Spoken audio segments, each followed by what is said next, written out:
that is the seminar session about. The beginnings of the demo scene trace back to the 60s, or even earlier. In the 60s were the advent of the computer graphics. The first computers with graphical capabilities appeared. The first one was built by the US Air Force.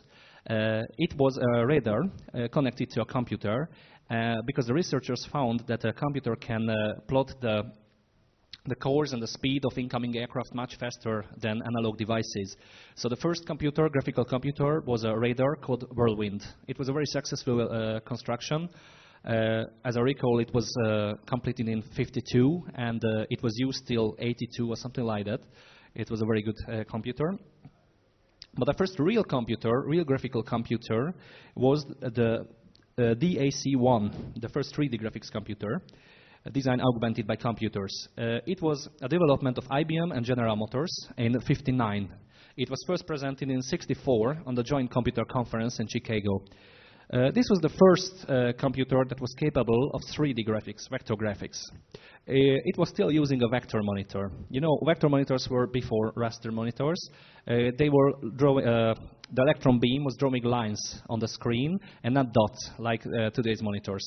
Later they figured that raster monitors are much better and they are more flexible than vector monitors, so they dropped the idea of vector. The first raster display was in the IBM 2250 terminal in 1965. So, the beginnings of the graphics, this was the first graphical computers, and the first usage of 3D vector, also it was in the early 60s. Yes, 3D vector graphics was developing fast. First, they figured how to remove the edges of a 3D object that is not visible for the viewer. That was the invention of field vector and later flat shading. You know what is flat shading? You have an object that's built up of polygons, and the faces that are facing towards a light source are brighter. They're painted with a brighter color. Now, this was not really lifelike. It was still very angular. So there was a French mathematician who was working at the University of the Utah, and he was called Henry Gouraud. He invented the so-called Gouraud shading in 1971. It was basically it was a very simple method. All coders can explain it. Basically, it's about interpolating the color difference between the different surfaces of the 3D object. The result was a smooth shaded surface, what you can see in demos nowadays. The only setback was that the faces on the edge cannot be shaded because they don't have neighbors, so you can't do this interpolation. And there is also a second glitch of this method. Sometimes when an object is rotating, sometimes some faces get invisible and you see the faces on the backside, which are normally not visible. That's a bug. And then came Bui Tuong Phong. He was a Vietnamese mathematician. He came in 1974. And he published a paper titled Illumination for Computer-Generated Pictures. And that was a better version from Gourod's shading, and that's called the Phong shading. Well, there was a drawback for the Phong shading because it required much more computing power than Gouraud shading. So hence, both shading methods are still used nowadays. And there are some more developments on the field of shading, as you will soon see. But there was another field of computer graphics that was rapidly advancing in the 60s, and there was the fractals. The fractals were invented by a guy called Benoit B. Mandelbrot, working for IBM. He had a book titled The Fractal Geometry of Nature in 1978. It was the first book about fractals, about how to generate a fractal. You know, fractals are computer-generated images based on iterations with complex numbers. Well, it's explained in detail in the book, but the result, as you perhaps know, one of the results is the so-called Mandelbrot fractal and the Julia fractal and all kinds of fractals, and most importantly, landscapes, generated landscapes. You know, a computer can be used with a fractal algorithm to generate a landscape like hills and valleys and stuff, and paint them accordingly to different points height. Later, as we will see it in the film industry and also in demos, they will make good use to this invention. Texture mapping has also appeared in the 60s. It was an invention of Edwin Catmull. It was part of his PhD paper, thesis. In 1974, he invented texture mapping and Z-buffering. You know texture mapping, what is it? You have an object and you wrap it in a bitmap. So it is like if it had a painted surface, something like that. Z-buffering was an important new method because it enabled programmers to intersect objects on the screen. Because if two virtual objects collide in the virtual space, one of them will either not be drawn on the screen anymore, or just the polygon that is intersecting with the other object will not be drawn. So there will be a hole on the object. Z-buffer was a mathematical algorithm that enabled them to intersect different objects. And one more thing, the guy you see on the screen is called Ivan Sutherland. He was a student of the MIT in the 60s. And this picture was taken in 1961 when he demonstrated the usage of the first graphical program ever, 2D graphics program. It was called Sketchpad. And what he has in his hand is the first light pen. This is very interesting because he had the idea of drawing on the screen with a special pen. And he invented a function that are still used in graphical programs nowadays, like, for example, rectangle drawing. You know, when you're drawing a rectangle, you don't draw it pixel by pixel, but you just select the upper left and the lower right corner, and the computer will do the rest. Well, that was his invention. All the basic functions of graphical programs trace back to this one. So let's go on. Industrial design programs. Industrial design programs were very advanced already at the beginning of the 70s. They were using all kinds of shadings and texture mapping and stuff, so we can say that the CAD industry has started back then. And the dawn of computer entertainment came when the funny people met computer graphics. In the 70s, there was the first games and home computers. You remember this? Yeah, it's Pong. The first arcade machines and the first Space War was a game written by Steve Russell, nicknamed Slug. And it was a very simple game. Maybe you know it. Space War is a game when you have a star in the middle of the screen. Its gravity is attracting everything. And you and your opponent are both flying star ships and trying to shoot at each other. But the missiles are also deflected by the gravity of the star, and you have to move away from the star so you don't crash into it and stuff, and meanwhile avoid enemy missiles. This game was later adapted to an arcade machine by Nolan Bushnell, who was he was the founder of Atari.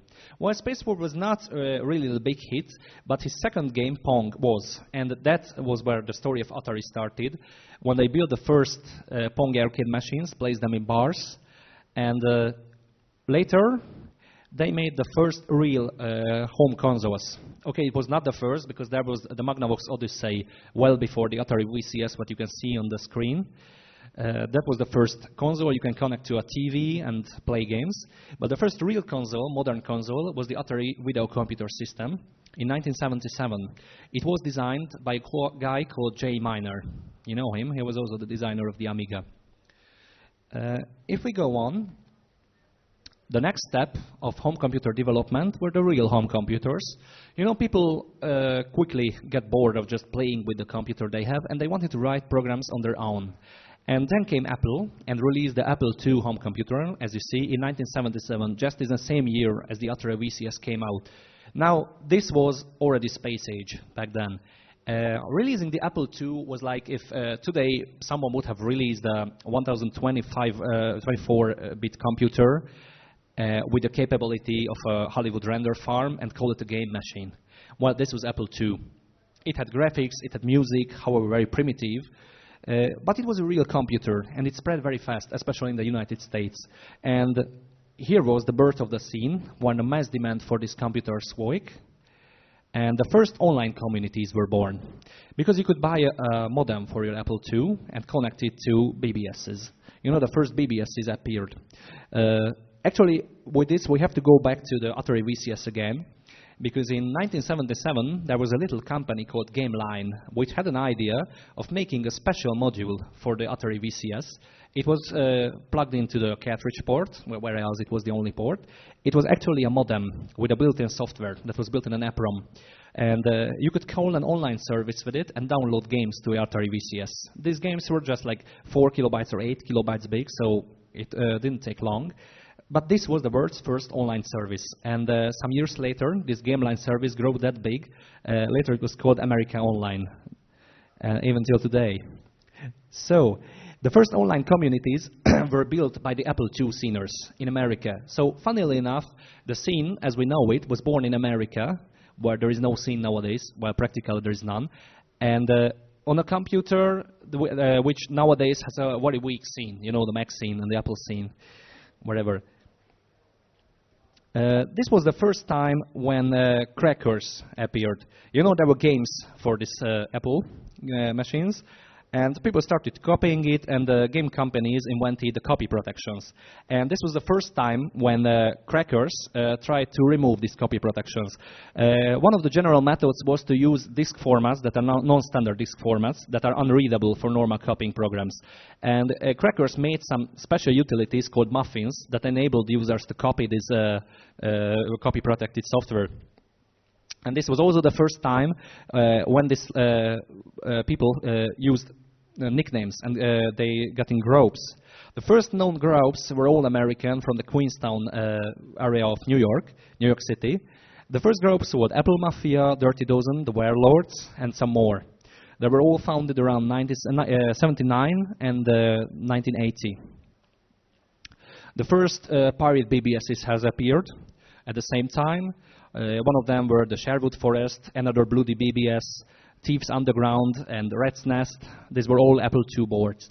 Besides of copied software, they had some other stuff to download for normal users. You know, usually they were disguised as normal, regular, legal BBSs, and only the elite know that there are download zones full with wares. And there were text files to download for most of the users. Well, most of them were just some stuff interesting to read. There were some novels and poems and food recipes, but there were other nasty things like the Anarchist Cookbook, if you remember that, or I guess you know it, and the Terrorist Handbook. They were all originated from this time. And these were called files with PH. And this is where we have to stop again, because this was the first time when nowadays elite slang was used, like words like Vorez, hacker, and so. And the Apple sceners were the first to change these words, change letters in the words, like we do nowadays. Like Vares can be written, it would be written normally with S, Vorez, but they replaced the S with a Z. It was because they suspected the FBI stepping their BBS lines. And they replaced the letters because they supposed that the FBI is using computers to detect given words, like Vares, like hacker, cracker, whatever. So they replaced characters, and the computer will not spot these altered words. And the second thing, perhaps you know that all groups, even nowadays, usually have a 3-letter mnemonic. Well, this is because the contemporary arcade machines had 3 letters for the high score table to enter. That's why we have 3-letter mnemonics even today. Okay, let's go on. The Commodore 64 was the first computer that had a real scene, but where is it originated from? This not so cute, but certainly very smart gentleman you see here, he's called Jack Tramiel, or Idek Tramielski in his original name, because he was a Polish Jew. He survived Auschwitz. He was in a concentration camp, and he was released without any school or something like that at age 17. He went to America, where he joined the army. There he learned how to repair typewriters. And when he left the army in the early 50s, he opened a little workshop in Bronx, New York, and there he repaired typewriters. Well, he was a so good businessman that in 2 years he had a typewriter assembly factory in Canada, and in a few years he founded a company called Commodore International. Well, I called it Commodore because he wanted some military name. He wanted to call it, first he wanted to call it General and later Admiral, but all these names were taken, so he chose Commodore. That's why it was called. So there were a few years passed till they started to make their own computers, where it not came out of nothing, because first they were making calculators, mechanical calculators, then electronic calculators, and finally they acquired a company called Metal Oxide Semiconductor, that was MOS, and they had a very smart engineer called Chuck Peddle. He was working on a new version of an old Motorola processor, and the result was the 6502, the famous processor that was later used in many computers. Well, when Chuck Peddle completed this chip, he had the idea to build a computer with it. And he approached Jack Tramiel with the idea, but he was going to some meeting, he was in a hurry, and Chuck Peddle was literally running after him on the corridor and telling that, you know, Jack, we could build this computer with these capabilities and stuff.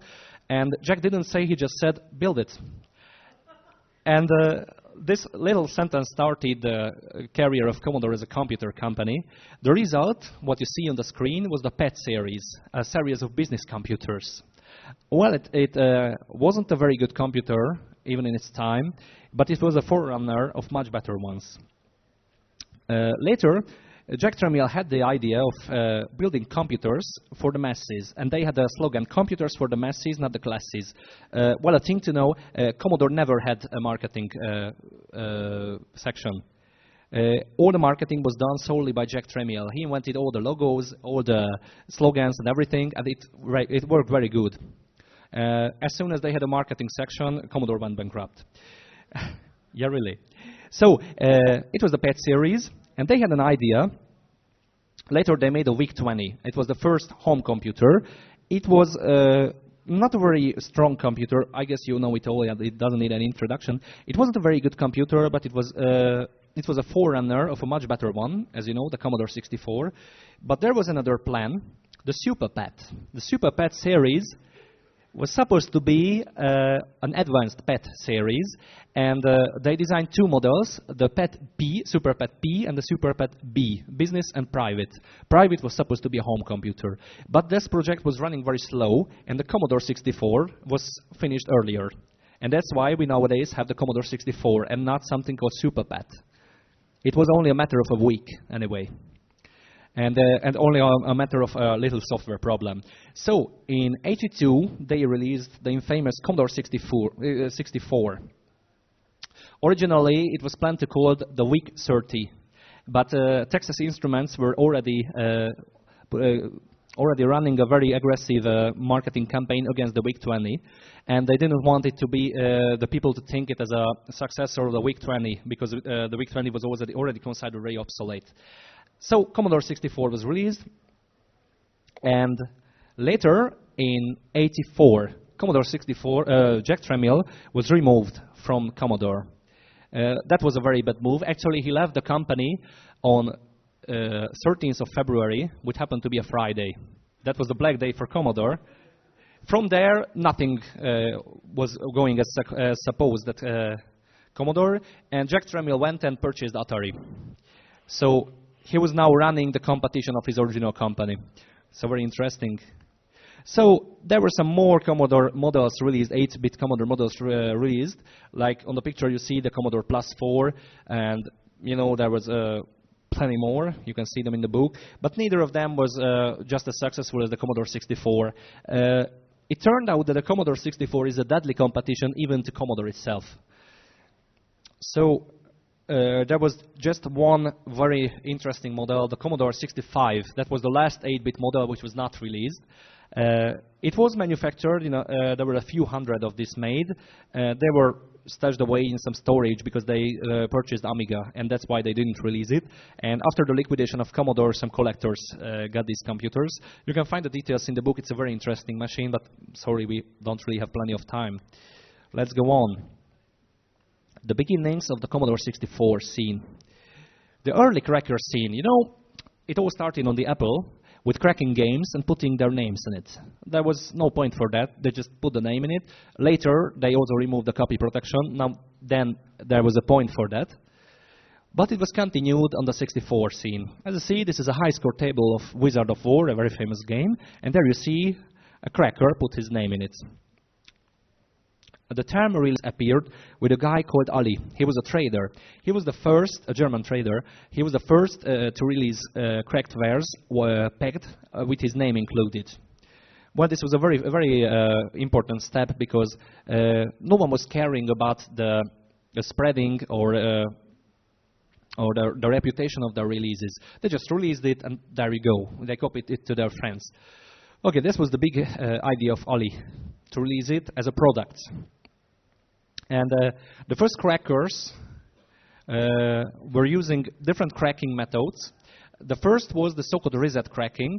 That was a very simple method. You know, you just press the reset button of the Commodore 64, and the contents of the memory remained intact. So you could extract it and modify it, like if you freeze the running program. Later, there were freezing modules released, which did the same without resetting the computer. You just pressed it. It was a module you could connect to the cartridge port. You press the button, and the entire memory content of the 64 was saved. What was still considered lame, the real cracking came when they used machine code monitors to alter the running program. Now, that's the real cracking. It's really an art. Some people sitting here maybe can explain it. But it's not really about the methods of the crackers, but the competition among them. There was a new competition rising who can write their names more nicely into the game. So it was not enough just to type your name into the high score table. They wanted something more. And that was where cracker intros appeared. On the picture, you can see one of the first intros. It was German cracking service. It was very primitive. These letters, GCS, had just scrolled into the picture. They were moved around a little and stopped. And then this text was displayed under it. And these were the first cracker intros. And one of the other first animated cracker intros, the other one, is Bert. This was a Holland group. This was trying to animate the letters like if they were rotating. That's very primitive. Well, around 86, it was the beginnings of the real scene. Real scene, I mean, when the groups get in contact with each other. They were not only corresponding with each other in mail, sending stuff to and back and using BBSs, but they already had some paper magazines, so-called fanzines, and they had gatherings, that were the first demo parties, and they did all the things we do nowadays as legal sceners. Of course, they did it on a much smaller scale. Let's go on. The first demos appeared in the cracker era when the first demo makers were working for the crackers to make nice intros, because there was a competition. You know, there were several areas of competition between cracker groups. Who is the fastest? Who can do the best cracks, the 100% cracks and stuff? And there was also who can make the best intros. And that's why they employed special guys who were just taking care of these animations. On this picture, you can see the first example of the raster bars. It is the Dynamic Duo crack intro. Actually, it is their only cracker intro. I guess you know Dynamic Duo. There was a very famous crack group back in the 80s. Invention of the first demo effects, yes, just as I said, the raster bar, or the side border scroller, when they managed to remove the side border of the Commodore 64 and run a scroller in it or put graphics on it. This is a demo titled Suburbia from 1001 on 1001, whatever you call them, crew. From Holland, they were the masters of screen border removal. Actually, they were not the first to remove the border. There was a Commodore 64 and Amiga coder called Sodan who managed to remove the border earlier, but that was in a game. The first example to remove the border in the demo is this. Or there was the first single-part demos. Demos, as we know it nowadays, demonstration programs just made for fun. There were no crack behind them. They were not cracker intros. They were just spectacular little programs released in themselves. These were the birth of the demo scene around 85, 86. One of the very famous demo makers were a duo of Ash and Dave. They were English coders. But there were other demo makers like the Judges. They were a South African group. On this picture, you see the so-called FLD effect. And this is a very good example of a technical demonstration demo, a tech demo, so to say. Well, this is a still picture, but imagine this is a scroller running upwards, and the rows of the scroller, the distance between the rows is dynamically changing, like if it were made of rubber, and it's jumping up and down. Now this is called flexible line distance, FLD. This was the first demo effect with the name. Later this FLD thing was developed to many other effects. And there is a sharp line where we can coincide the separation, the cracker, and the demo scene. That is 1989 at the Icarus Argon party. What happened there? Well, demo makers were not really considered part of the scene. They were considered as lamers. Not really lamers, but close to them. The real elite was the crackers. And anyone who did cracks were a cool guy, and those who made demos were just, well, nice guys, or so to say. Well, demo makers could live with that, but not after this party, because it happened that there was a demo competition, and it was also a crack competition at this party, because back then there were already competitions. And the organizers, Ikari, had the idea of winning the compo. Well, they did it without a demo, because they wanted to win their own party. And they changed the rankings in the results file. They put themselves on the first place, so they took the prize, and they completely messed up the results. And everybody on the demo scene were pretty upset about this. Nobody cared on the cracker scene, however, because they didn't care about demos. They said, who cares who wins the demo compo? But for long months, there were angry comments on this in demo scrollers, in magazines, in disc magazines, because there were already disc magazines at this time. And from then, the demo groups were not really working for cracker groups anymore. Well, it took a few years for them to completely separate, but here is a line where we can say the independent demo scene has started. Meanwhile, what happened meanwhile? Yeah, the Commodore launched Atari 1000. Actually, did you know that the birthday of the Amiga was just a few days ago? The 20th birthday of the Amiga. And by coincidence, my book was released on that day. It was finished printing on that day. So, in '82, there was a little company called Hitoro. You remember I mentioned Jay Miner, an engineer of Atari 4. In '82, they suggested building a 16-bit console machine to Atari, but they rejected it. They didn't feel the necessity of building that super computer yet. So he quit Atari and started to find investors on his own. Well, it took him 2 years, but he managed, and they found a company called Hitoro. They started to design a 16-bit multiprocessor system. This was a very novel thing back then. Remember, it was '82. The Commodore 64 was just released, and they were already dreaming about something that later became the Amiga 1000. There on the picture, you see the prototype of the Amiga 1000. It was codenamed the Lorraine. And those big circuits around it, these are the chips, the famous Amiga custom chips, before they were miniaturized. It was working, actually. They had some novelties like the blitter, the copper, and all kinds of chips in it. The blitter was a device of memory area copying. It made it possible to copy large areas of the memory to another position, which maybe doesn't sound so interesting, but it really sped up screen operations. And the copper was another graphical coprocessor. That's what it means, coprocessor, copper. And it had a set of other processors for music management, for peripheral handlings and stuff. So it wasn't a fast computer, but the coprocessors finally made it very fast. And it was a very new concept of building a computer around multiple processors, because the best computers of the time were all using one CPU and maybe some little processors as coprocessors, like Commodore 64. But for example, the PC was built around one processor. Even today it is, despite of the intelligent cards and stuff. So, this was the first multimedia computer that had digital sound and color graphics, and it was also the first with a mouse, that was sold with a mouse. It had a multitasking operating system, which was another novelty. And in '84, it was presented at the Chicago Computer Electronics Show.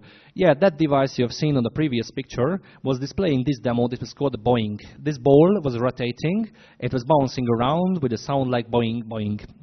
That was something at this time. It was very interesting, and people were just gathering around the Amiga booth and trying to find a supercomputer, because they just simply couldn't believe that heap of cables can display this image. It was a very big thing at its time. They were trying to find investors because they were already on the verge of bankruptcy. Unfortunately, they couldn't find anyone. And then came Atari with Jack Tramiel. Jack Tramiel gave them $500,000 loan, and when they couldn't pay it back, they offered some how much? No, not much. So they offered to buy purchase the entire company, but without the developers, without the concept and everything. So he only wanted the computer to be built by Atari. And finally, Atari really built a prototype of the Amiga that was called the Mickey. But it was never released, and no one has ever seen this computer, because security at Atari was very tight, and even today the developers don't talk about what they were doing in the Atari labs, while you can know a lot about Commodore prototypes. Well, whatever, Commodore offered a much better price for Amiga, so they purchased it, and not Jack Tramiel with Atari. That's why nowadays we have Commodore Amiga and not Atari Amiga. The next one, yes, Atari and Commodore were battling for it, and in '85, the Amiga 1000, the first model, was introduced, followed by Amiga 2000 and 500, 2 years later. You know, this was the concept. They had the basic model, that was the Amiga 2000, and a cheaper model for home users, that's the 500. On the picture, you see the Amiga 500 with the monitor. And it was followed in '92 with the most advanced models, the Amiga 4000 and the 1200. Let's go on. The advanced demo scene started in 1991 or around it. The Amiga was fresh ground. The Amiga was literally designed for demo coding, for graphical effects and stuff. The first groups immediately appeared on it in '86 when it was released, '85, '86. But it took a few years till the Amiga scene was really built up. Around '89 or '90, it was already a swarming demo scene on the Amiga. Many Commodore 64 groups moved from 64 to Amiga, despite that the home computer market was still dominated by the 64. You know, the Amiga was a little bit expensive back then. Meanwhile, on the 64, okay, on the Amiga there were the first demos. Here you see the RSI Mega Demo. This was a very famous multi-part demo, one of the first big multi-part demos on the Amiga. It was not the first, but it was the first that really showed the capabilities of the Amiga, because the Amiga coders were at the first time were not really taking advantage of the Amiga's capabilities, but just recoded Commodore 64 effects on the Amiga. So, on the 64, there was a revolution about '88 and '90. There were many multi-part demos. And in '91, there was Dutch Breeze, what you see on the picture. Dutch Breeze was one of the biggest demos ever made on the 64, and it started a new Demoscene era. Well, this was the first big multi-part demo, but the last one that was solely built on graphical tricks like scrollers and stretchers and stuff, so old school effects. Because the next one was already a record rush demo, so to say. Crest was a German group, and their main coder was Crossbow. He was always experimenting with new effects, with sprite multiplexers, like displaying multiple sprites. You know, the Commodore 64 was capable of displaying 8 sprites, little graphical objects on the screen. But he was experimenting with 255 and stuff. And a record rush has started. Who can make more sprites on the Commodore 64?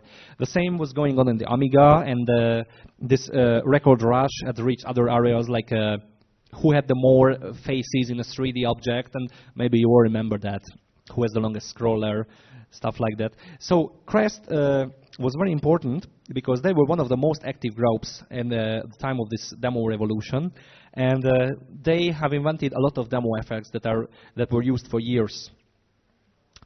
On this picture, you see their very famous demo, Ice Cream Castle, which was as novel for the coders as Dutch Breeze for designers. So these two demos have started a big revolution on the 64. Later, after Crest demo, mathematical tricks have appeared in demos, mainly 3D graphics, but also some other stuff. 3D vector graphics was the big novelty of this time. Here in this picture, you see Tabu's demo placed in space, and the general demo format of the time was like this. There was a logo on the top, a scroller on the bottom, and the effect in the middle. For long years, all demos looked alike. like this. This is an Amiga demo, because there were new effects developed in the Amiga 2. Here you see the first glass lens vector, a little bit transparent. The Amiga takes over the scene in a few years. More demos were written on the Amiga, and now the Amiga coders from around 90 were not recoding Commodore 64 effects anymore, but were developing on their own, taking advantage of the Amiga already, taking advantage of its advanced multiprocessor architecture and the capabilities of the graphical processors. Meanwhile, on the 64 scene, the 64 coders have adapted the Amiga style, and we're trying to code Amiga effects on the 64, so trends were turning. And from then on, the Amiga scene was affecting the 64 scene, and not vice versa. Here you can see Origo Dreamline's demo. That's the title, Origo Dreamline, with the dot vector effect, which is really the typical Amiga effect. Let's go on. TrackMos came in around 91 to 93. It was an era of TrackMos. What is a TrackMo? Well, a TrackMo was a new term that was first invented by Scoopex's coder. Scoopex released the demo Mental Hangover in 1990. The concept of the TrackMo is that while the demo is running, one of the demo effects is running, the next is already loading, and there is no pause between the two parts, because till then, after the demo part has ended, you had to press space or something like that to load the next part, and there was a loading part. There was a scroller or something like that, and the next part was loading, and you had to wait for that. Now it was over. The TrackMo was running like a video clip constantly. And there was another novelty why it was called a TrackMo, because it was not using the regular disk format. So it was not readable from DOS, Amiga DOS. It was using a custom disk format. Well, this was actually not a novelty, because some demos were using it earlier, and even games. But the TrackMos used it to speed up disk operations. So the part loading will be faster. Where have I put it? Here it is. On the 64 scene, this idea was also adapted. The first TrackMo was Triad's Red Storm, as you can see here. Well, it was not a really nice demo, so to say, compared to its contemporaries, but it was the first TrackMo on the 64. And later, the 64 coders had big difficulties with adapting this techniques, because it was not really fit for the 64. But finally, there was a game titled G.I. Joe, and it had a very good loader. It was ripped out, and even today, different versions of this loader are used in the Commodore 64 demos. Meanwhile, on the Amiga, they were still following the old Commodore 64 style, but it was improving. Effects were getting better and better all the time. Here on this picture, you see a Sanity demo with a waving Star Wars scroller. That was practically impossible to do, but you know, there is nothing impossible for an old-school coder. And a very important thing on the Amiga scene, the ASCII scene has appeared. You know what was that? Drawing first. It was about drawing logos and stuff from characters for file ID files, and later for info files. And finally, it evolved to the art of releasing ASCII packs. They were text files with logos, a collection of logos for different groups and graphics, and sometimes there were some little poems or messages among them, and it was released as a text file, as a pack. And at the same time, the first PC demos has appeared. Actually, the very first ones were already around in the 80s, but the first real demos, which we can call demos in the sense what we mean, was appearing at around 1991. On this picture, you see the Vector demo by Ultraforce. It was a very famous demo of its time. Its maker, Ariane Bruzet, has released the first book about 3D coding later. On the Amiga, they were making the first packs. What was a pack? A swapper collected a lot of releases, like intros, demos, whatever, collected them into a pack and put a little front intro and a menu. Here you can see such a menu. So the user could select what he wants to see. Pack making became a very popular activity, and since packs were very easy to make, there were many loosey packs released soon, and very few swappers were releasing good packs in a few years. But packs are still around these days, and there was a special branch of pack making. It was the Pack disc magazines that were also packs that contained little tidbits like intros and stuff to be watched. In the background, there was Atari. Remember, we left Jack Tramiel when he wanted to buy the Amiga, but he failed. But what he was doing, and what was Atari doing before Jack Tramiel arrived? Now, this was an alternative demo platform, and I guess not many of you know about what was going on the Atari ST scene. In the 70s, there was the first game arcades. Yeah, I already told about this. This is Pong, a contemporary poster. The Atari VCS started a console revolution, and there came the first Atari home computers. These were released before the VIC-20 because they were released in 1979. These were the Atari 400 and 800. Two very good computers. These were the last designs by J. Miner for the Atari. Actually, they were superior to the VIC-20 in a few areas, but not generally. So the VIC-20 could dominate the market. But they were still very good computers. The 400 was designed for kids. That's why you see the membrane keys. And the 800 was the real one. Later, they had an 8-bit series, the XL, Atari XL series. It was often mocked extra lame. It was a major flop. Nobody really liked these computers, and it was not really an opponent for Commodore. So this was one of the reasons why Atari was drifting towards bankruptcy. And the other thing that was consoles, the console market was going down that time. Everybody thought that no one will ever use game consoles again because we had the home computers. So yes, there was an attempt to acquire Amiga, and here is supposed to be a picture about the Mickey, but no one has it so far. Finally, when they failed to acquire the Amiga, they had the idea of building the Amiga without the custom chips. And the result was the Atari ST, the 1632-bit computer. Interestingly enough, it was designed by the same guy who designed the Commodore 64, Shiraz B. Shivji, because some of the Commodore engineers left Commodore and went to Atari with Jack Tramiel. The Atari ST series had it was a family of many different computers for long years. The ST, the ST Plus, the Atari TT, the Stacy laptop.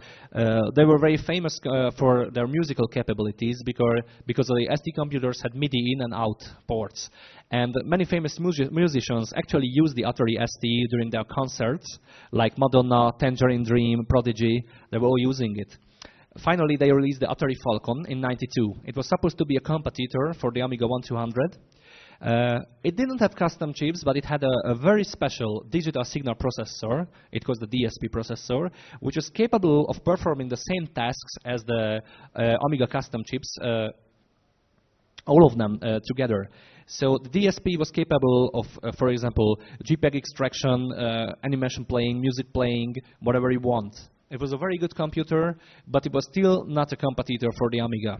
So it failed on the market. Soon Atari went bankrupt, and this computer was manufactured for a few years on by a little German company, but nowadays it's very hard to come by.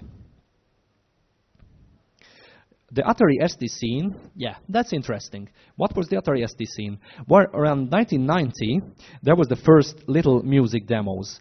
Music demos were a collection of converted musics.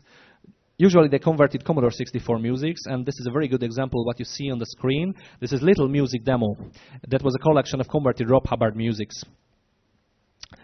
And there was no connection with the 64 on the Amiga scene. There were not, the traditions of these two old scenes were not really appearing on the Amiga scene, and that's why it had a very special style that is not even similar to these. For example, even the slang is different on the Atari scene. For example, they call demo parts screens, not parts. And if we go on, for example, the reset screen is a special Atari feature. The reset screen was like, on the Atari ST, it's possible to recode the reset routine. So when you press the reset button, the computer will not restart, but it starts a new part of the demo. That was the reset screen. And there were some demos that featured a so big reset part so that the demo itself was just a little intro, but if you press the reset button, it played the entire demo itself, and even that demo had a special reset screen. Yeah, it's very interesting. The first demo with a reset screen was the Elektra demo by a Swedish group, Elektra, in 1991. And that had that big reset screen I just mentioned. Around 1988, they already had multi-screen or multi-part demos on the Atari ST, and the leading groups of this era were all Swedish, like Care Beers. They had many demos, like the Junk demo, the Swedish New Year demo, the Cuddly demos, the So What demo, What the Heck demo. And the next invention were the menus. The demo menus and most of the further Atari specialties have appeared with one demo that was called the Union demo. One of the special features were that demos were not usually not written by one single group, but many groups contributed with different screens to a demo.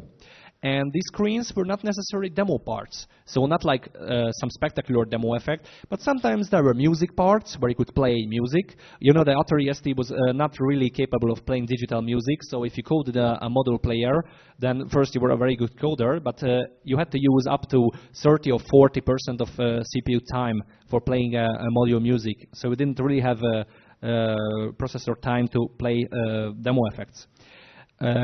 Sometimes these parts, the screens, contain games. Like, for example, there is a demo called Frog is Over the Fence that has a Tetris conversion in it. Very interesting. So these demos are not really demos in the sense we know it, but like entertainment programs, so to say. So this was the first demo, the Union demo, that featured demo menus. The demo menu was like a little adventure game. You see it on the screen. It is not from Union demo, but it's very similar. You had a little character, and you have to approach little doors and open it to see the different parts. It was like exploring a dungeon with the character. Sometimes the menus were more simpler. Sometimes they were just regular demos, so you know you were moving a bar over labels and choose what you wanted. But usually they made this nice game menus. And the Union demo was the first to use a special disk format, which was not copied with normal programs. It had a special copy screen, so a special routine to copy the demos, while users were not really fond of that, because they wanted to copy the demo fast. And it was impossible with copier utilities. So there came the crackers, and this was the first case when crackers cracked the demo. It was very funny. Yes, and later, because these custom disk formats were really in fashion, crackers were regularly cracking demos, and demo makers were putting copy protections in it, like in games. It happened, yes. And later, the crackers started to release so-called compilations. They ripped out entire screens from a demo and assembled, so to say, it was a pack, like on the Amiga, but they didn't include the entire production, but only the best screens, and it was called a compilation. So that was it. 3D routines were rare on the ST because of the poor CPU capabilities. And there were no digital music except in a few demos that contained so-called DigiMusic screens. Now there's the Atari ST scene. And meanwhile on the Amiga, the beginnings of the design era has started. And it all started with Melon Design. You know what Melon Design did? They had the idea of making a demo that is not built on marvelous code or something like that, but design, graphical design. And some liked their style, some didn't. Some said that the demo must be about coding tricks and stuff. Others really liked this style because this was something new. Their main style, so mainly their style was about using smart colors, some figures, graphics, little figures. You remember the typical Melon Design style was always about little childish objects on the screen, like little dwarfs or little stars. And some people said it's like Sesame Street, but well, it was a style. And they didn't call it demos; they called them melonstrations for a reason, because they said they are not demos. Well, a year later, many people were bored of this style, and there was an opposite trend. They were called the coder demos. Demos which were still built around code, but superior to the older demos. And one of the very good examples are the Kefren's demos, or the Sanity demos. On the picture, you can see the Guardian Dragon. I think it's the Guardian Dragon 2, maybe. No, it's 1, whatever. So apart from Guardian Dragon. And there was a great change in the musical styles too, because you know, the first demo music were just first tryings of teenager guys, except for with a few exceptions.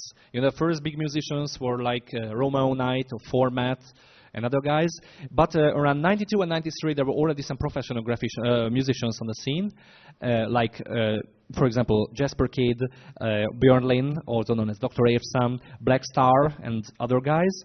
And there were two styles that time, three more precisely. One was the general little kid plays the music style, the other was the professional style. That was a little bit experimental. Musicians were already experimenting with styles like rock, blues, something jazz, whatever. And there was the techno music.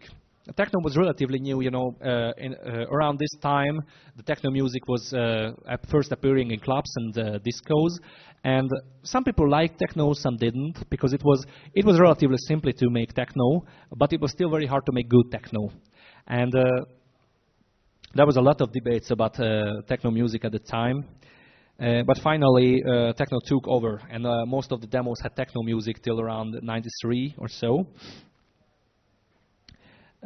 For example, if you remember the demo State of the Art, that was the first big techno demo. That was the first big triumph of the techno. There were new techniques for pixel graphics. You know, the Amiga 500 had only 32 colors.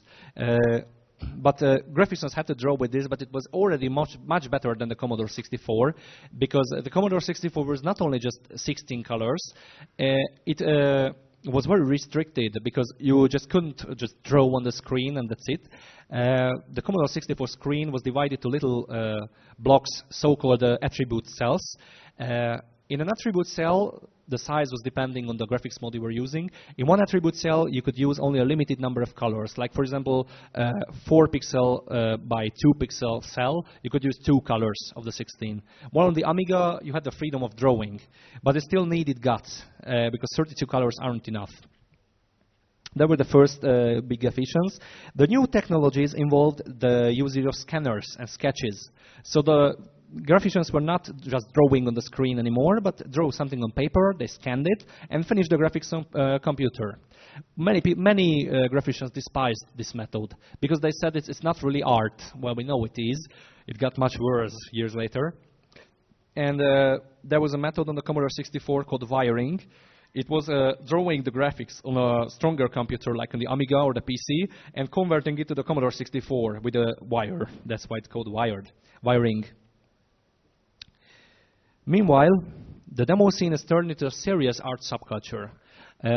Demo parties were growing bigger and bigger all the time. You know, in '91 there was the first demoparty, the first party with more than 1,000 visitors, and there were already really big events. And some demos, especially the first wild demo, it was a Global Trash 2. If you remember that, it was first displayed in the demoparty. It was even played on MTV, because it was requested by so many viewers.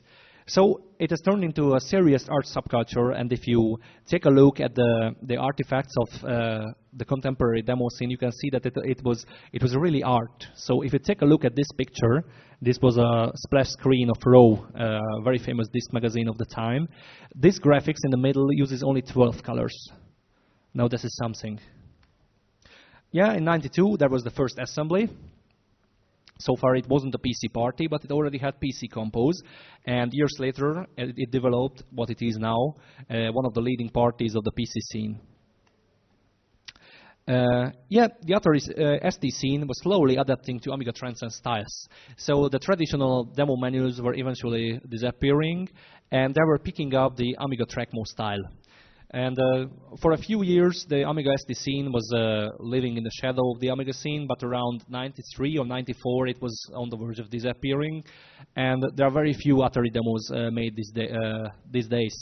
Mostly they are still made on Atari ST or Falcon, but it's a very small scene nowadays.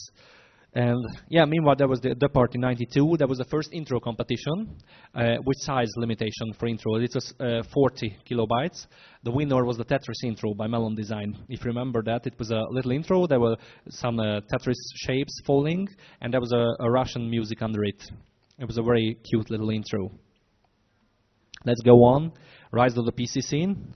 And we still have 12 years. Oh wow! Crystal Dream 2 and Second Reality started it all. Well, there were demos before them, but these were the first demos that contained stuff that was comparable to contemporary Amiga demos, or even superior to it. You know, the Amiga, the PC was always despised by the Amigans because it had poor sound, poor graphics and stuff, and it was a very weak computer. But when the 486 processors were around, and we also had the Gravis ultrasound, if you remember that, it suddenly turned into a monster, which was superior to Amiga. And it wasn't clear yet if it will overtake the Amiga as the primary demo platform, but nowadays we know it did. The Gravis ultrasound, you remember this card, it was a huge inspirational push. It was a wavetable sound card. You know what it means? It was not playing digital sound. It was playing actually, but it was not playing just replaying digital sound or trying to mimic sounds with frequency modulation. But it had a patch set, a set of digitized sound samples, and you could play music through it. Or if you're playing your own samples, like a module or something like that, it had its individual mixing processor, so you needn't use the CPU to slow down your program and to do the mixing. Now that was the novelty of the Gravis ultrasound. And Advanced Gravis, it was a Canadian company, has distributed a lot of these cards to the leading PC groups like Future Crew and Triton stuff. So they made their demos on the Gravis ultrasound. And in 1 year, it was the primary card of the PC scene. So no demos were supporting the Sound Blaster anymore. Everybody was writing their demos for the Gravis ultrasound. So it was a wise marketing idea, so to say. Yeah, the first PC trackers has appeared. You know, on the Amiga, you have 4 digital sound channels. So the Amiga module format was 4-channel module format. On the PC, you could use more channels. And the first multi-channel PC tracker was Screen Tracker. What you can see on the picture is the 3.1 version, the last version. It was made by Future Crew. And the ASCII scene had a development. It was the ANSI scene on the PC, because on the PC you could use color in the text mode graphics. Well, ANSI scene is mainly an American phenomenon. There are some European ANSI groups that are very good, but generally ANSI groups are all Americans. And the main purpose of the ANSI graphics were to develop user interfaces for the BBSs, because they were text-based. Okay, the first PC Disc Max appeared at this time, and some of them were very serious, like the Infobia, which you can see on the picture. And there was another very good magazine to mention. It was Senial, if you remember that. And Senial and Infobia were quite the opposite of each other. The slogan of Infobia was clean and cool, and that's what it was. It was a clean and cool magazine. It was a combed and quasi-scientific scene magazine, while Senial was a wild, old-schooler, so to say, party magazine or something like that, the magazine of the big guys. It was the slogan was dirty and hot. Later, the AGA appeared in 93, 94. When the Amiga 4000 and Amiga 1200 was appeared, it made the Amiga 500 obsolete. And the hard disk appeared on the Amiga scene. It made the track mode style obsolete. Now the demos were running from the hard disk. The track mode was obsolete, and there were no floppy disk required anymore. They were in use, of course, but the demos from them on were all file demos, as they call them. The Amiga demo scene at this time was completely, as you can read there, self-sustaining. What does it mean? Well, everybody was using utilities and user programs written by sceners, like packers and assembly compilers and stuff like that, music programs. While one of the few exceptions was Deluxe Paint, a very good drawing program. But usually Amigans were using public domain software all the time. Now, that's something that will never happen on the PC scene, I think. Linux, yeah, Linux, okay. But it's not the same, actually. I mean, everybody was using them. So in the AGA age, 256 colors are not more than 32, certainly. But it ignited some heated debates about it, because some old graphicians thought that it is the end of the scene. Of course, the scene is dead, as we know. But they said that it is no point of drawing with so much colors because we can just scan a painting or something like that and no one will tell if it's scanned because there is you cannot see the I will show you what you won't see if I can. So you won't see, for example, the dithering. I zoom in. If you magnify an old picture from whatever. Okay. So if you magnify a painting from the Amiga 500 age, you can see here, for example, the dithering. Because there are so few colors, you have to dither the colors yourself if you want a gradient, like here. If you want it, you cannot just paint a gradient. You have 2 or 3 colors, and you have to mix the pixels by yourself. And this is called dithering. It needs patience and skill. Now, this is not required if you are using 256 colors anymore. Despite of the debates, many of the greatest graphicians were adapting to the new standards. Until the end of the year, most graphics were drawn with 256 colors for AGA or drawn on the PC. And the first ray tracers, hey, go back. Don't rush. The first ray tracer programs were appearing back then. You know what is a ray tracer program? It's a 3D graphics suite. The first tracers were the POV-Ray, Persistence of Vision, and Imagine. And many seniors immediately started to use them because it was easy to make fancy graphics with it without the skill of a pixel graphician. This is a very good example of what you can see on the picture. Soon they realized that even 3D graphics need skills. And the term ray tracer graphician has appeared on the scene. People that were specialized in 3D graphics and modeling. Meanwhile, the Polish demo scene was growing. Poland had they had the demo scene, but was very weak. And around 93 or 94, it was flourishing again. There were no importer groups, or not many, but there were many demo groups, and they had many disc magazines, and soon they were making state-of-the-art demos that got abroad. On the picture, you can see Technological Desk by Medax from 93. It was one of the very successful, internationally successful Polish demos. Where am I? Yeah, they were very isolated. Since they had no connection with foreign seniors, foreign groups, they had no contact with foreign BBSs. The Polish scene was a little inbred and a little isolated. They had their own trends. They had their own disc magazines written in Polish language. They had their own BBSs, only called by Polish users. And they had big parties, only visited by Polish. So, for example, there was Intel Outside, the first Polish party that reached 1,000 visitors, but only 3 or 4 of them were foreigners. The German scene was also growing this time. Funnily enough, Germany didn't have a strong demo scene except for Sanity and a few other groups.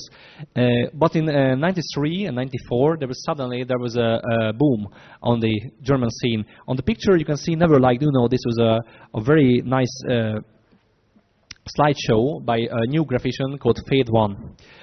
He appeared out of nowhere with his brilliant graphics, and for years he was one of the best active graphicians on the Amiga scene.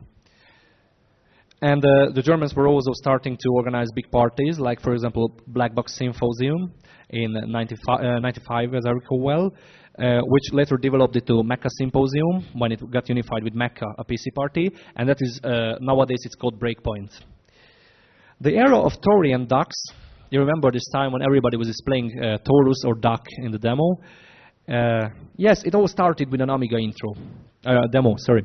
It was G-Force by Pygmy Projects, and it was the first to employ Guru shading on a 3D object. It was a quite boring demo at this time, and even nowadays it is, to be straight. It is nothing else but rotating objects, very nicely shaded. It required hell of a hardware, 4 megabytes of memory. Everybody cursed them. Who the hell has 4 megabytes memory? Yeah. The second place demo on the same competition was Follow Red Color by Razer. It also contained Guru shading, but it was not animated. So this new demo style was quickly widespread, especially on the PC. soon there were also PC demos with many grow shaded objects, and this trend came back to the Amiga, and there were Amiga demos made which were set to resemble PC demos. This is where the Amiga and the PC were running head by head as two demo platforms. On the picture you see a demo by Musashi, a very famous Polish coder who was the first to release demos on foreign parties. This one was released at the party. Why the Amiga was behind the PC in 3D graphics? The reason is the so-called planar screen handling, which required a special technology to be developed that was called C2P technology, chunky to planar. Here you can see schematics of the Amiga screen management, how planar method works. Well, I guess most of you have already coded a PC back in the VGA age. Video graphics array, VGA, was working very simply. It's called chunky screen management. You had an array of bytes. If you wanted to paint a pixel to a given color, let's say black, which was the 10th color of the palette, you just said that I want on this and this byte this value, 10. And that was painted black. Now it's very fast, and it can be very well used for 3D graphics and stuff. But the Amiga was a little bit more difficult. The C2P was required because planar screen handling worked the following. As you can see, there were bit planes. Bit planes were like, imagine them as planes where you can set single bits on or off. There are many planes on each other, and if you add the bits that are over each other, you will get a value. So, on the picture, if you want, there is this little dragon for bubble. If you want to paint a pixel black, as you can see there in the eye of the dragon, this is the 5th color of the palette. So we had set 5 on that value. What should we do?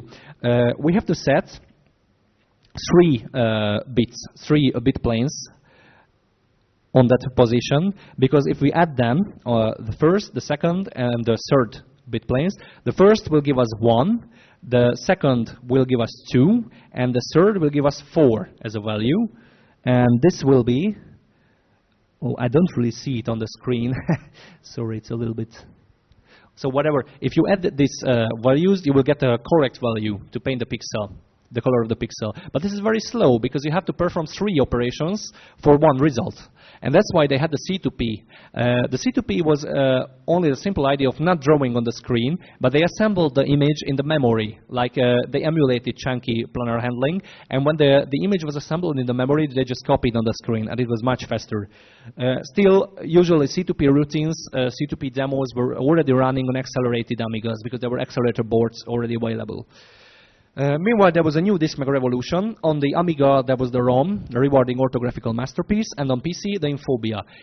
The new idea was, till that time, DiskMags were just written by kids. They were using a quite rude language.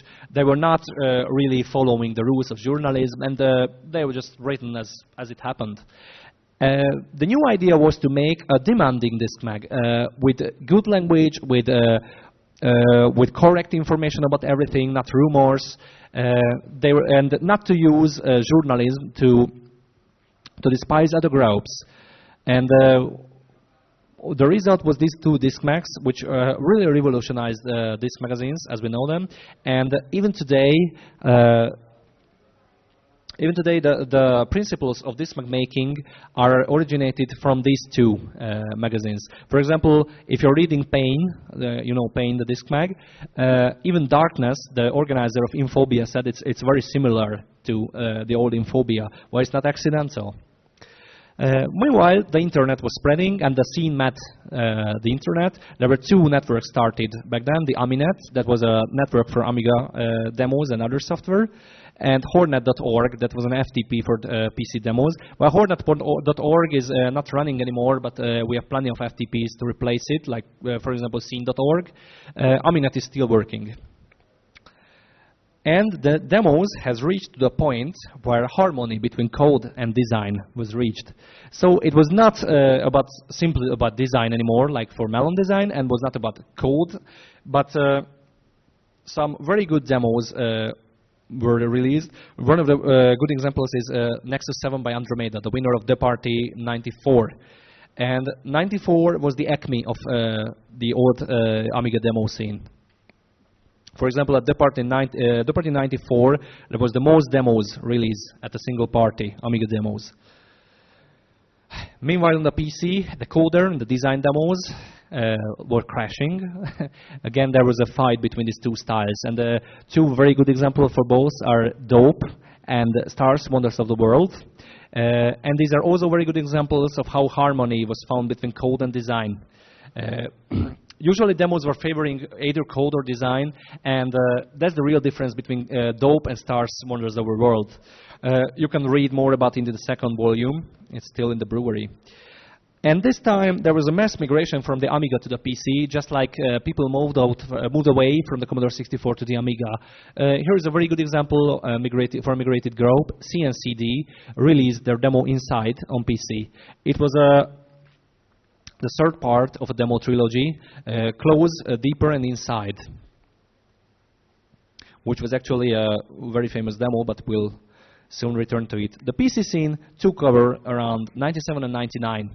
This was when the Amiga was really lagging behind the PC in technology, and also the production of the Amiga was already suspended. So people were just selling their Amiga and buying PCs, that's it. At this time, the Intel Outside logo was appearing everywhere because some very fanatic Amigans were trying to start a revolution against the PC, so to say, and they were bashing PCs at the parties, and they were PC bashing videos everywhere, if you remember that. Well, the PC now beats the Amiga in every aspect except reliability. But meanwhile, the demos were getting boring. Both on the PC and the Amiga, with a few exceptions, there were just objects rotating on the middle of the screen. Something new was needed. Something like Melon Design brought to the scene, but Melon Design was gone. What happened?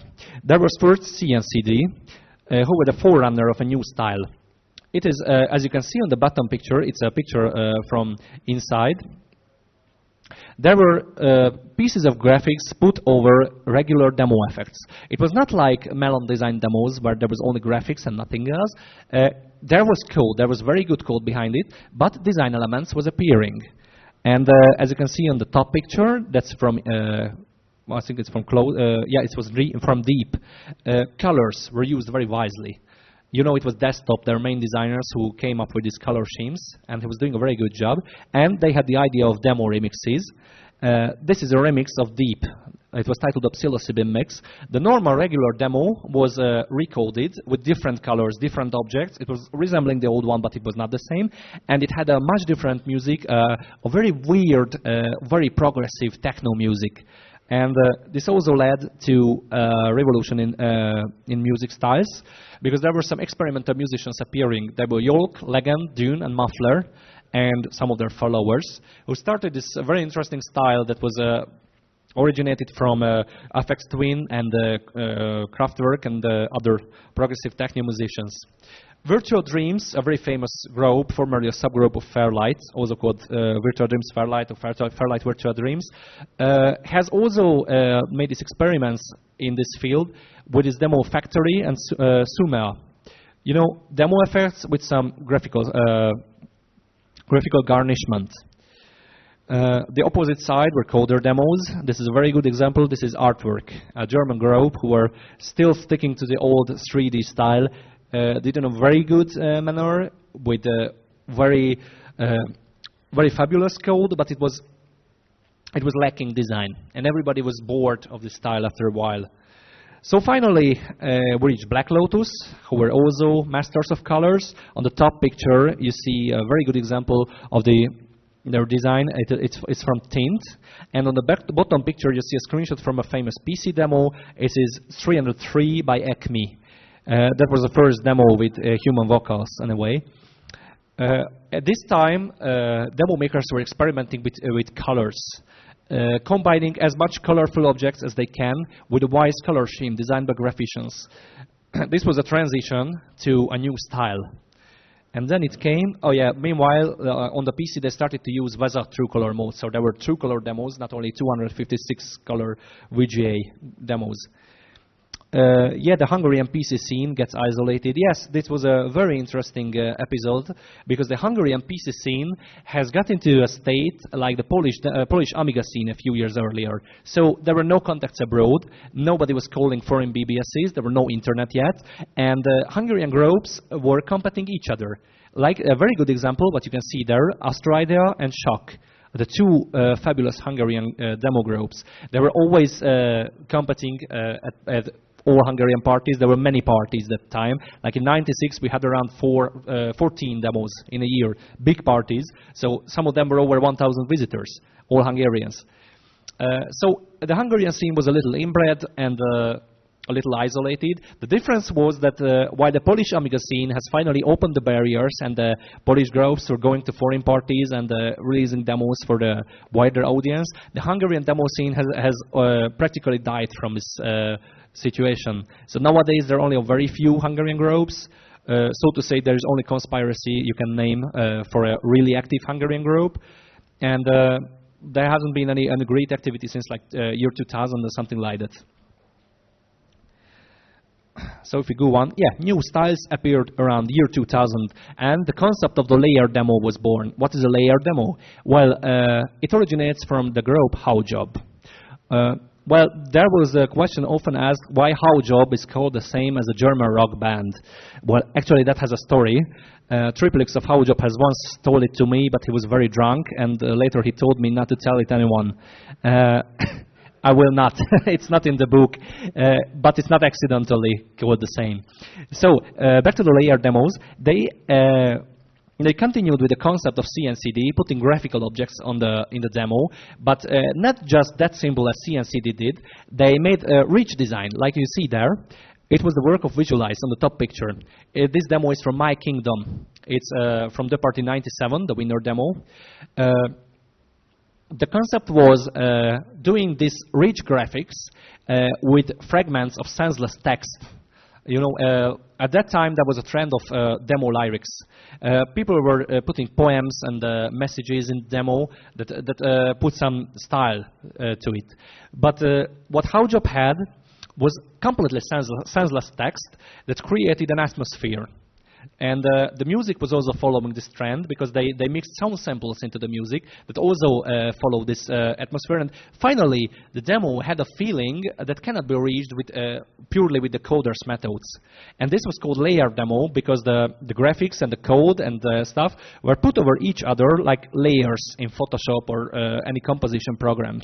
On the bottom picture, you see a very good example of later layer demos. It is Fate Fits Karma by Mad Wizards, an Amiga PPC demo. As you can see, there are plenty of layers. For example, this flower is rotating. This cube is just graphics.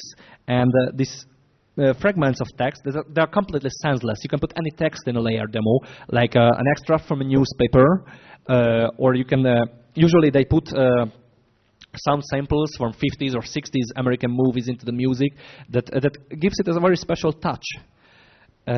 Some people say that these layer demos, especially Howjob's demos, are all alike. Well, in a manner they are, but you have to watch all of these demos to say it. Howjob demos are really similar to each other because they were mostly designed by Visualize. And the same goes for Mad Wizards demos because they are usually designed by Azzaro and Kieru. But if you compare it to other layer demos, they are not really the same. Meanwhile, on the Amiga, there was a special new style, which I called cine demos, like cinematic demos. I don't know if this style has a name already. I haven't found any trace of it, but it's a special style that is you can only find on the Amiga computers. Around 99 and 2000 were the first ones. On the top picture, you see Rise. It's Rise by... shit, I forgot. You know, see, I'm getting tired. No, it's not TRSI, it was a subgroup. Mellow Chips, yeah. There was those and Rise, the first such demos. The concept of the Cine demo is to display cinematic sequences made of demo effects with a small resolution, so it gets blurry. And you can do this on the PC, because on the PC you have high resolution and 3D acceleration. And if you play the same 3D scenes on the PC, that would look very cheap. But on the Amiga, first, it's an Amiga. So it looks very good on a limited, with a bit on a computer with limited abilities.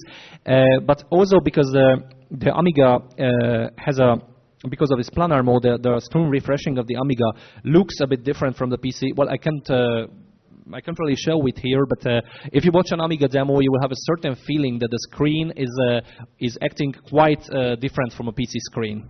It's the vibration or something like that, I can tell you. But it has to be an Amiga to display such cinematic sequences. On the bottom, you see a Nerve Axis demo. It is a relic. As you see, it is a city being destroyed by a firestorm. If you played it on the PC, it wouldn't look like as it does right here. But on the Amiga, it's hard to believe that it's real time. And the last, well, I guess there will be more Cine demos in the future, but the last Cine demo was released here in the assembly. It was Lapsus by Meterfork. Whatever. Let's go on. I'm getting tired like you, so we are cutting it short. The new trend on the scene was the generated 64 kilobyte intros. It was started by the Black Lotus on the PC with 2 intros, Jizz and Stash in 96 and 97. For years this concept was forgotten. What is this concept? They are not storing information for the intro, or as little as possible. They are not storing 3D objects, they are not storing sound samples and stuff, but they just write some code to generate them. If you generate a torus, for example, or a torus not a very difficult object, if you store the code that generates it, it will take just a kilobyte or even less. But if you store the object itself, it can take several kilobytes. And that's the concept behind it. So you can display much more with the generated intro. Nowadays, as you know, with for example, Fabrausch is making such intros, or Conspiracy, and the current concept is that they are not just coding these intros, but they are making demo intro making tools like Werkzeug, as you know it, or Conspiracy's Addict, advanced digital dynamite intro creation tool. That's it. They are simple 3D programs and animator programs where you can combine the effects with music and post-processing effects and stuff. Black Lotus is a very good example of the mixture of Cine demos and conventional demos. Here you can see 2 of their masterpieces. You know, this year they have won the Breakpoint Amiga Intro competition for the 5th time in a row. On the first picture you see a screenshot from the Perfect Circle in 2001. On the second from Little Nell 2003. They are also making cinematic sequences, but not in the low resolution like in the general Cine demo. They more resemble a regular demo. And they are still using their old trick, the very smart color schemes that makes the entire demo very lifelike, very unique. They are great artists, so to say. Meanwhile, on the Commodore 64, design demos were appearing. A design demo is not like a conventional 64 demo where you see the effect on the full screen with the logo and stuff, but they are more like this demo. This is 64 kilogram by Triad. They are more like video clips or modern PC demos, concept demos. On this picture, you see this television guy. On his face, there is a very small effect. And the star-like thing is rotating in the background. And at the bottom, there's a scroller. Now, this is simple enough to easily code on a Commodore 64 and still very artistic. And today's Demoscene. Yeah. Today's Demoscene is, as you know, most demos are built on 3D acceleration. The first 3D accelerated demo was probably coded by the Hungarian group Astral in '99, and in the demo coded Alpha. There was a special competition at Contest 99, a big Hungarian party. It was called the Power Demo competition. Nowadays we would call it accelerated demo. And this proved to be the best entry. It had many sequels. There was Alpha 2 and Beta and many more Astra demos. Well, they are inactive these days, as far as I know. The gamer menace, yeah, this is a concern of the today demo scene. The stupid gamers were taking over parties. Yeah, it sounds funny, but actually it was a concern. You know, if you were at the party 97, it was a very big problem because you went into that good old party place to meet friends and stuff, and all you could see was the 5,000 little kids shooting each other in Quake and playing Red Alert. And I was there, and I was like, hell, what's this? Why I traveled 2,000 kilometers for that? And it was very boring. It really broke the party mood. And you know, many people said it's no concern. Why let them playing? So there were gamers at the parties before. But there is a difference between today's gamers and us back then in the early 90s, because everybody was doing something with the computer besides of playing back then. But nowadays gamers are not productive. And so to say, we have to be straight, they are breaking the party mood if you're not doing something with them. Here at the assembly, they are handling them very smart with this separation for receners. But at other parties where they didn't separate them, they broke the party, and the party is the best example. You know, in 98, there was, you know, I was the main organizer of flag parties in Hungary. In February 98, there was a second flag party. I just came home from the party, and immediately I declared the rule that there is no gaming at the party. Where it resulted in a heated debate in Hungary and disc magazines and stuff that why Tomcat is banning the gamers from the party. It's gone stupid or something like that. But even some Hungarian parties were ruined later by gamers, like Contest, which I mentioned, and Rage Scenest and Ragest, so to say. Maybe remember these great Hungarian parties. They were literally ruined by these little kids. And finally, at every party, there are regulations regarding gamers. Either they are banned out or sceners are separated from them. Well, too bad there are more gamers nowadays than sceners. And today's scene is mostly consisting of old faces. You can see a very nice picture here about the big bonfire at Breakpoint Party. Yeah, there are old faces around. Today's PC scene is mostly consisting of the guys who started the entire thing on the Amiga or the 64. Actually, there are only very few groups that were born on the PC that are native PC groups. Most famous PC groups are originated from the Amiga, so to say. And today's trends are seeking barriers to breach. Right? It's very funny because the demo scene was always about breaking barriers. But nowadays, we have to find these barriers. On this picture, you see a very famous 64 kilobyte intro. It is Planet Potion. It's a PPC intro. A very good example of looking for barriers is the speech generation in intros. It appeared around 2002 when this intro was released. No, 2003, sorry. So in 2003, everybody was trying to code speech generators for their intros. And nowadays, there are many organizations helping the scene. It's, you know, scene.org, Fusecon, Digitale Kultur, Demoscene. By the way, if you want to support scene.org, we have some scene.org t-shirts on sale for 10 euros. And the final question, which is you often ask, is the scene dead? The scene is dead, you say. Well, it is and it is not. Well, there is a trend you can observe on the today's PC scene. Around 98 or 99 on the Amiga scene, the smaller groups were disappearing from the Amiga. They were not going to the PC, usually. They were just disappearing. They gave up computing, they gave up the Amiga. And only the best groups remained on the scene, like Black Lotus, Ephedrina, and I can tell a few names. Back then they said that the Amiga scene will eventually die out, but the best groups will keep on making demos. And there will always be Amiga demos, just like 64 demos, but it will be a very small, however very strong scene that survives. Now, if you look at today's PC scene, what we see now, there are no newbies, there are no new groups. Even if there are some new groups coming, they have been on the scene for years doing nothing. So you cannot find just very talented groups that appeared around 2003 or something like that, coming out from nothing. And the second very interesting thing that mediocre groups are disappearing. So you see big elite groups that are making very good demos on international parties, but you don't see small groups that are making just not so good demos, making just fun demos because they cannot do anything better, but they are aiming to make something better later. Well, the end of the scene, well, on Amiga it started like this. The small groups disappeared and only the big groups remained. there is a trend on the PC scene. Maybe the same is happening. We'll see what happens in a few years, and I don't want to predict anything. But I think the demo scene, as we know it, will eventually change to something. It will not die, because in every second year there's someone coming saying that the scene is dead. If you read old Commodore 64 disc magazines for like 89 or something like that, there are already people crying about the death of the scene because cracking is not that popular, for example.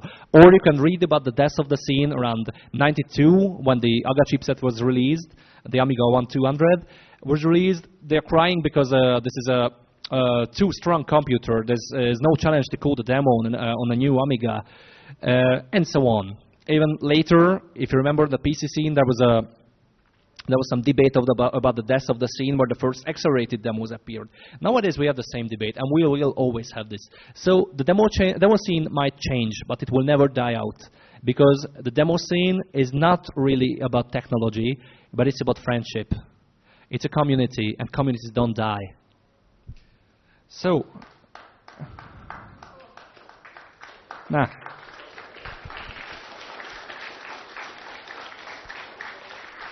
thank you.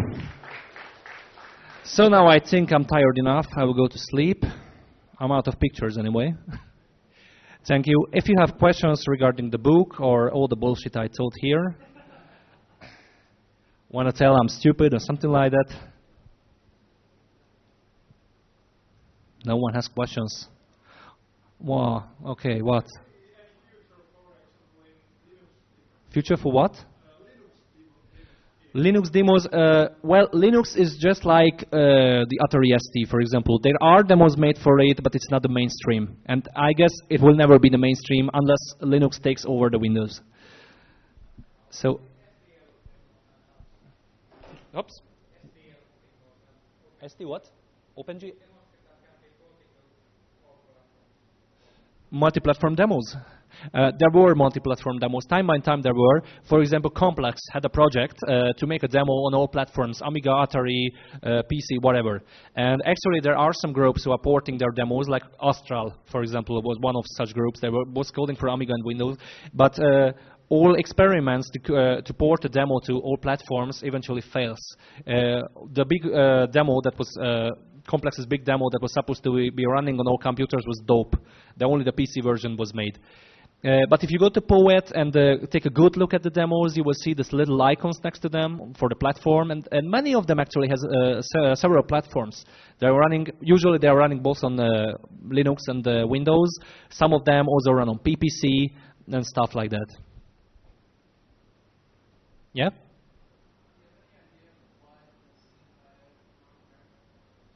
Well, the American scene has never died out, actually, but it never lived. It was a very small scene.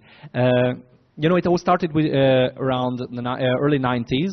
There was a little Commodore 64 scene, demo scene. You can read it about in the book. It was very small because everybody was caring about trading and making money in a manner.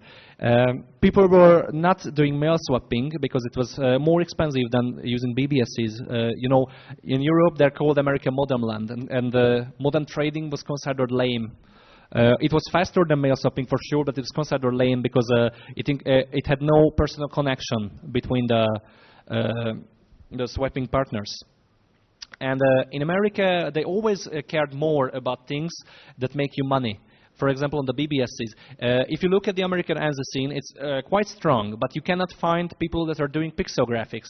It is because people are thinking about ANSI graphics as a way to make money. They can sell ANSI graphics to BBSs, I mean commercial BBSs. If you're a good ANSI artist, you could find a job back then in the BBS era. But there is no use for pixel graphics because who buys pixel graphics? Why would they download it?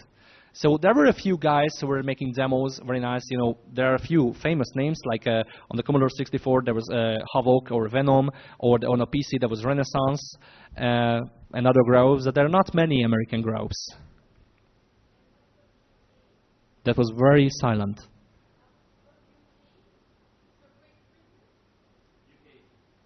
The British scene, you mean?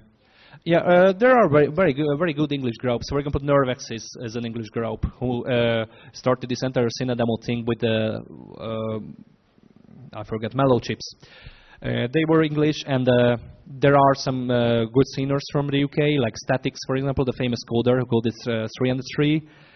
There's nothing wrong with the UK scene. It was never that strong as in some, for example, Scandinavian countries, but I don't know, there is a special reason for that. For example, the Atari ST scene was particularly strong in the UK. So there was a group, for example, the Lost Boys, who broke the domination of the Swedish groups, and they were the great opponent for Care Bears, who I've mentioned here. In every demo, in every Lost Boys demo, there was a teddy bear was destroyed in some way. It was crushed or punched or shot, and yeah, they always bashed the Care Bears, and there was a very great group. You can read about them in the second volume in the Atari parts. No one. Ah, No, it's not the last. There is one more.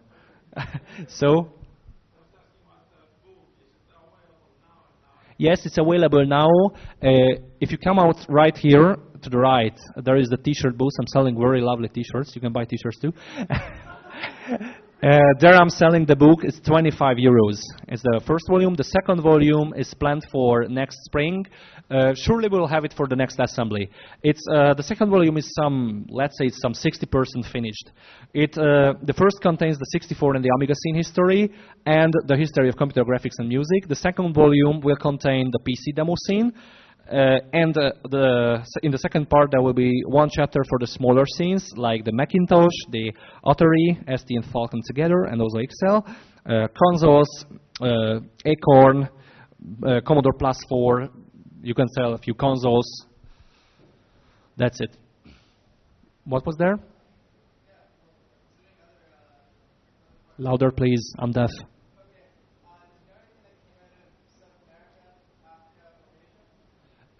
Well, there is Demoscene outside of Europe. The strongest is in Australia, especially when the Commodore 64 and Amiga scene was particularly strong in Australia, but because of the distances it was quite isolated. They were adapting European trends, but they were lagged behind, and there were less demos made there, but there were plenty of Discmax. I don't really know any activity in Africa, but there was some particularly strong cracker and importer activity in the Arabic countries, like in Bahrain, for example, but even in Iraq, before the Iraq-Irani war, yeah. There were some importers in Iraq. And Kuwait too, because most of Western computers were available in Kuwait. You know, it was a very rich country, just it is nowadays. And well, there were no serious demo making activities there. But there were some. What happened? South America, yeah. There are some groups nowadays. Well, I don't know, again, I don't know any serious activity there for years, but nowadays there are plenty of South American sceners writing on forums and stuff. There are some little parties, as far as I know, with not much demos, or not too high-quality demos. But even back in the middle of the 90s, there were South American guys writing for disc magazines, like Infobia, for example. There were some. That's all I know. You're welcome. Okay, I think our time is up, right? Yeah, it's been a little bit longer than expected, right? Well, shit happens. Okay, thanks for your time.